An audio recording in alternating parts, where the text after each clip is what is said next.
The future of Peter Laviolette in Washington. Straight ahead on Locked On Caps.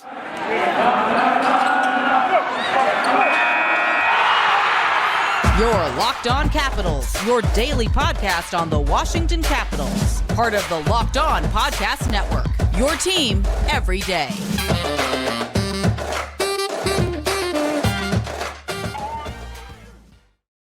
Well, hello and welcome into this edition of Locked On Capitals. I'm so glad you decided to join me today. As always, this podcast is free and available on all the major platforms. And I want to thank you for making this your first listen or view of the day. Yes, this podcast is also available in video form, so head on over to YouTube and check it out. My name is Dan Holme. You can find me on Twitter. It's at DanCaps218.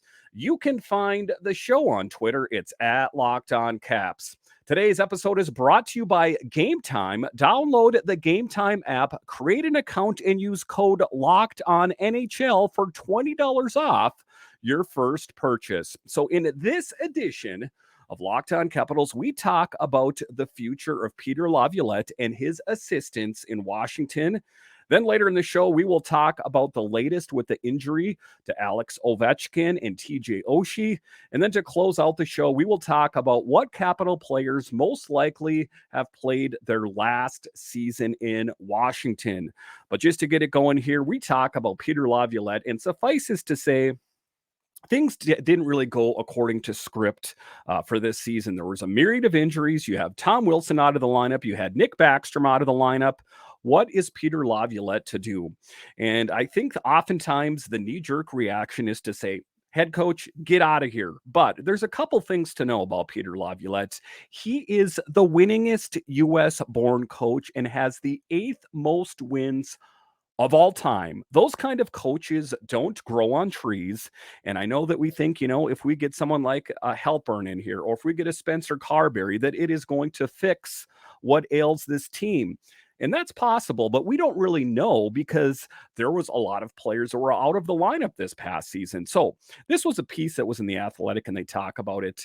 And this is Tarek El-Bashir's assessment. He says the latest on Peter Laviolette's status is that, well, not much has changed since the last time I asked, which is to say a decision has not been made regarding the veterans coach's future. His 3-year, nearly $15 million contract expires at the season's end. So one of the things to consider is that he is, poised to be a free agent, if you will. So, I know that we talk about, maybe Brian Maclellan will cast aside Brian Maclellan, maybe Peter Laviolette. Maybe Peter Laviolette is going to say, I don't want to be the head coach in Washington anymore. I'm tired of the way things are going. I don't ultimately think that's going to be the case, but I mean, his contract is up at the end of this season. It is my belief that they will take their time and mull things over a little bit. I don't think it's going to be the season's over, you get out of here. I think that, sometimes that's the easy thing to do. I have seen it done around the league, but I do believe that Brian Maclellan is a better GM than that. Since beating the Sabres in a shootout March 15th, Washington is 2-7-2. There have been ugly stretches like consecutive no-show losses to the Lightning, Rangers, and Canadiens. There have also been a few gutsy efforts from a roster hollowed out by injuries and trades, like Monday's 5-2 win over the desperate Islanders. No one saw that win coming. I kind of penciled that one down as a loss. You have Ovi out of the lineup, and you have a lot of these key players out of the lineup. This team is just going to be warm bodies out on the ice, and they'll play until, the horn sounds, and they're just going to be demolished. Not the case. This team has a lot of fight, and you have to think, at least in part, that has to do with some of Peter Laviolette's coaching out there. Laviolette is still believed to have the support of some key veterans, management, and ownership. Meantime, are said to be mulling the impact all of the injuries have had on his last season plus. And that's wise. That is using common sense to say, take a look at the situation and say, maybe Peter Laviolette hasn't had the greatest success. Maybe this team hasn't had the greatest success, but how much of this lies on Lavi's shoulders? Those are the tough questions to answer. And how would any other coach do under similar circumstances? So some interesting things for sure. So what now? McClellan is going to conduct an exhaustive round of exit interviews at MedStar Ice Complex with players later this week. He'll also schedule meetings with Laviolette and assistant coaches. His top priority, figuring out why certain players like Anthony Mantha and Kuznetsov underperformed this season. Was it the coach? Was it the player? There is a lot of talk around the league that, if there was a different head coach out there, that Anthony Mantha would play that better, and if Evgeny Kuznetsov would have played that much better, that maybe they could take that orange and squeeze some more juice out of it. I don't necessarily think that's the case, but it is something to ponder and think about. Once the interviews are wrapped, McClellan will huddle with owner Ted Leonsis and team president Dick Patrick, as he does following each season, and make a call. And he's saying that he's 50-50 on it. And I would like to say that I'm 50-50, but I'm still kind of leaning towards that this might be Laviolette's last season behind the bench in Washington. I'm not for it, but it just seems to me that, this team, like I said, this is the first time they've missed the playoffs since 2014. Adam Oates was the head coach. He was subsequently not given a new contract at the end of the season. He was let go. So could he face the same fate? I guess it remains to be seen. But I still think Peter Laviolette should be given one more opportunity. I don't know if he's going to accept a 1-year deal. I mean, a guy of, who he is, he might say, you guys are going to give me like a 2 or 3 year deal, or I'm going to see what my other options are before. As I've said before, I don't get the feeling that a decision will come down immediately. There's a lot for McClellan to sort through, and he is going to go through.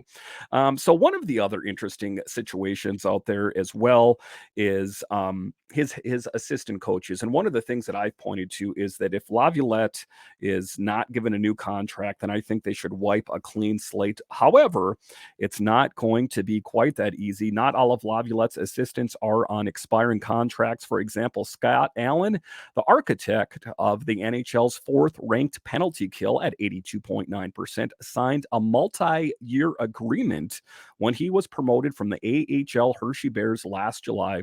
Although that won't preclude changes from being made, it's something to file away if and when a new staff is assembled. Again, anyone can be replaced, but oftentimes they don't like to do that and then pay coaches that aren't, they're still paying them, but they're not actually coaching. It's just a lot of dead money out there. So some tough questions for the Capitals. It's some tough questions for Brian Maclellan and Dick Patrick and Ted Leonsis and the ownership group to decide in what direction does this Capitals team want to go. Do they want to give Laviolette another go round behind the bench? What are your thoughts? Hit me up on Twitter at DanCaps218 or at LockedOnCaps. Should they give Peter Laviolette another opportunity behind the bench, or have you seen enough and you want to see what's behind door number 2? It is an interesting question, and we don't necessarily know for sure. We say that, Halpern would be a good option, or that Spencer Carberry would be a good option. Are they going to be available? It's kind of the same thing that I've always said about changing players. If you can upgrade, then I'm all about it. But if that's not the case, then I necessarily wouldn't want to make change just for change's sake. So some interesting days do lie ahead for the Caps, but if you're asking me my opinion on it, if Peter Laviolette would be willing to take, a shorter term deal, I really don't think he's going to sign a 1-year deal. Rarely do coaches of his stature sign prove me deals. So I would be willing to, and I know that, this might sound a bit funny, I would be willing to sign him to a 2 or 3 year deal, because I think ultimately that's what it would take for Laviolette to come back to this team. I just don't see him signing a 1-year contract. But let me know what you think on Twitter. I'd love to hear your thoughts. All right, so after the break here, we are going to talk about the latest with the injury to Alex Ovechkin and TJ Oshie and what that means for the Caps straight ahead.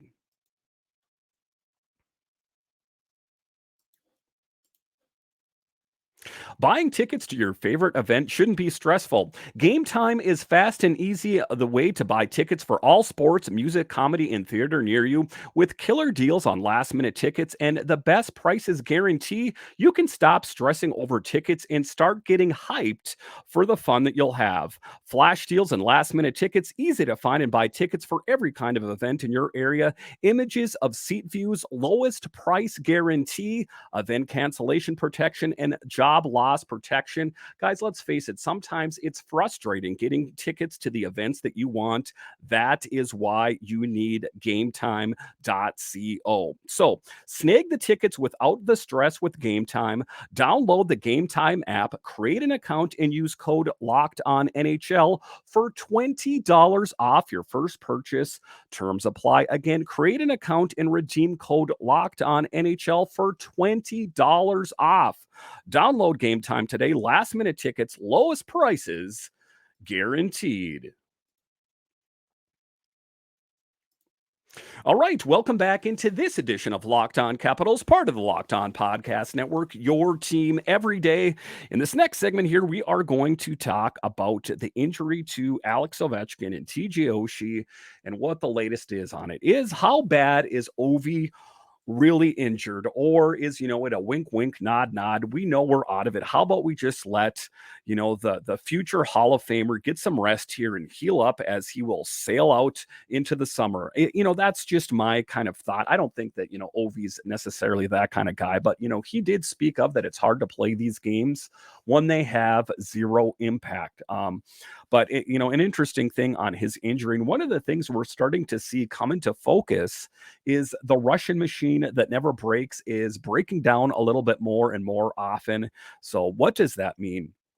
The injury that has sidelined Ovechkin the past 2 games is not considered to be serious. In fact, he probably would have suited up if the Caps were in the playoffs or fighting to get in it, writes The Athletic. Overall, though, it's been a rare, tough year for Ovi from an injury standpoint. 1 of 8 games he's missed, 4 were to attend his father's funeral in Moscow, and 4 were due to injury, 2 upper body and 2 lower body injury. He's also played through a number of nagging maladies until this season. The longtime Caps captain, renowned for his durability, had never been sidelined by injury on 3 separate occasions in a season. So it is interesting. Father time is coming for us all.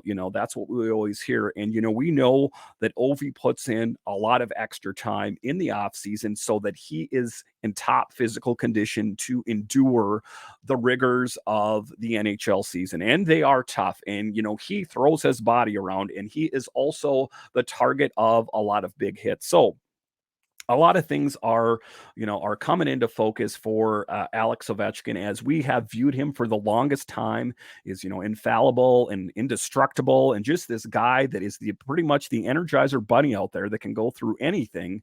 You're just starting to see different things pop up.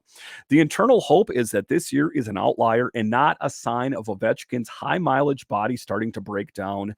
And we hope that that is not the case. I mean, this is one of the things that I talked about, is that everyone thinks, and I do believe, that Alex Ovechkin is a lock to pass Wayne Gretzky. But what are some of the things that could prevent that? What is the most major thing that could prevent that from happening? Injury. Injury could really derail him. Say he faced a substantial injury. Say he faced an injury comparable to a Tom Wilson, where he missed, near like a half of the season. He was projected to pass Wayne Gretzky in the 24-25 season. He's 37 years old. Say for some reason he got pushed out another half a year or maybe another year. Will he have enough runway in front of him to pass Gretzky? For the longest time, it's just like, well, yeah, it's Ovi, he's a tough guy. He can handle anything. There's a blog out in DC that was named after him as being the Russian machine that never breaks, right? But, that is the thing is, he's 37, but the older he gets, it's going to be even more and more difficult. These injuries that are starting to pop up could be more plentiful. And that could be one of the things that could definitely derail his overall goal of passing Gretzky. Could you imagine if he, missed it by like 10 or 20 goals? That would be crazy. We don't want that to happen. So it's my belief that if Ovi right now is kind of a maybe he could play, maybe he couldn't, kind of like they talk about in this article, go ahead and rest him. Because if he is a maybe, let's give him the extra time to get R&R, recovery, relaxation, and then, start training like he normally does, normally shortly before camp. Sometimes he does it in the middle of the summer. It depends on how he's feeling, but let him do his thing. Let's leave it up to his trainer and the doctors. Let's not push Ovi to play for these games that mean literally nothing. So the other one out there is TJ Oshie, another guy who age is starting to come into focus. This is what I've talked about on the show. We don't want to get rid of Backstrom. We don't want to get rid of Oshie. These guys, they're so important to this team. These guys are getting old. As we all are. So, and you're starting to see these injuries pop up more and more. You saw Nick Backstrom, which I understand a hip resurfacing thing can kind of happen, at different stages of your life. It's not necessarily tied to his age. I get that, but I still believe that he has, he's in the back nine of his career. The same cannot be said about Oshie, who was shut down for the season earlier this week. Word is that the same back injury that's plagued him all year, Oshie, 36, has been sidelined 4 times for a total of 22 games this season. That comes a year after being limited to 44 games. He's under contract for 2 seasons, 2 more seasons after this one with a cap hit of $5.75 million. And one of the things is I love TJ Oshie. I love what he brings to this team. The hard part, and I've talked about moving on from some of these players, is what kind of return are you going to get for a TJ Oshie? No, we're not trading the TJ Oshie that we got from the Blues those many years ago. We are trading a TJ Oshie as is, no return, with the injuries that are plentiful in his career. Other teams are going to notice that as well. So, there's a school of thought out there that maybe the Caps waited too long to try to move some of these guys that are getting old. You're going to get diminished returns on a player that's pretty banged up, that's on the wrong side of 30, closer to 40. So it's an interesting and precarious position for the Capitals to be in about, trying to get this team back in its winning ways. It's a tough thing to face here, but I think that it's just one of the things that they're going to have to do going forward. They're going to have to get younger. They're going to have to make some big acquisitions, and that might mean moving on from some of the players that we've grown to love. All right, so after the break here, we are going to talk about a few players that most likely played their last season in Washington. We'll talk about that straight ahead. All right, welcome back into this edition of Locked On Capitals, part of the Locked On Podcast Network, your team every day. So we do know that there are some UFAs at the end of the season and some RFAs, to be honest with you, that may have played their last season in DC. Who is one of the biggest ones that most people, even the player himself, is resigned to the fact that he may have played his last season in DC, is Connor Sherry. He is not having the season that he has had in the past. In the past, he has been, a good Swiss Army knife. Put him on the first line, put him on the fourth line, keeps his mouth shut, doesn't say anything, just goes about his business. I will forever respect Connor Sherry for his approach. It looks like Connor Sherry will be moving on after 3 seasons in DC. The winger, who turns 31 in June, is in the second year of a 2-year, $3 million contract. He's also the only Capital to appear in all 80 games this season. That is a good return for a player that I still think has some value. Is it possible that he is, struggling from playing on an underperforming team? Of course.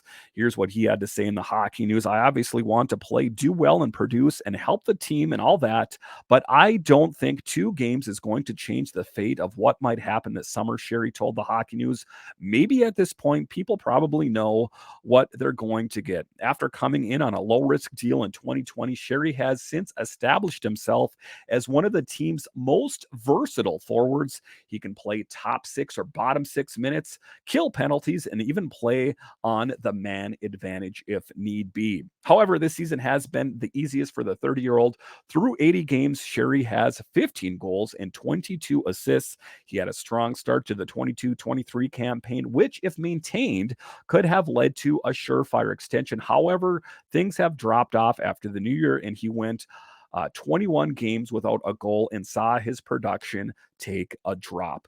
Possibly, could there be an underlying injury there? They didn't really reference that, but it's my belief, and I think it's probably for the better good of the team that they do move on for him. I do like Connor Sherry. I thank him for his contributions to this team. There's no bad blood. It's not like a koozie saying I want out of DC or Anthony Mantha, who's been playing kind of half-cocked all season. So well wishes go out to Connor Sherry as he looks for his next job in the NHL. The same goes for winger Craig Smith, 33, and defenseman Matt Irwin. As in Sherry's case, their sports figures to be filled by younger players who are promoted from AHL Hershey or acquired this summer from outside of the organization. Craig Smith was a guy, it's still my belief that, they were actively shopping him at the trade deadline and there were no suitors for him. So, when the Capitals traded Hathaway and Orlov to Boston, they said, you can get these draft picks, but you're going to have to take Craig Smith's contract. That is my assessment of what happened. So now, he doesn't fit the narrative getting younger, 33 years old, probably played his last season in DC. Matt Irwin, gotta love Matt Irwin, beloved in the locker room. His players love him. The coaches love him. Peter Laviolette loves him. What is one of the more endearing things about him is that you could put him in the deep freeze.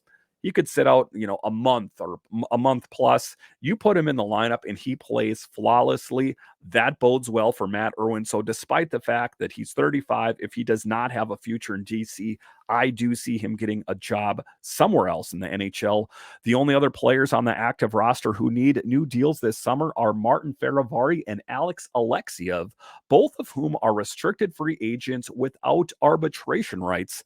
Although negotiations have not begun for either player, it seems likely at this point anyway that the starting point will be a bridge deal, a shorter-term contract that gives the Caps salary cap flexibility, Feravari and Alexiev incentive to perform and cash in down the road. Martin Feravari, love his game. He likes to hit, and we are starting to see certain things come into focus. How great Alex Alexiev is.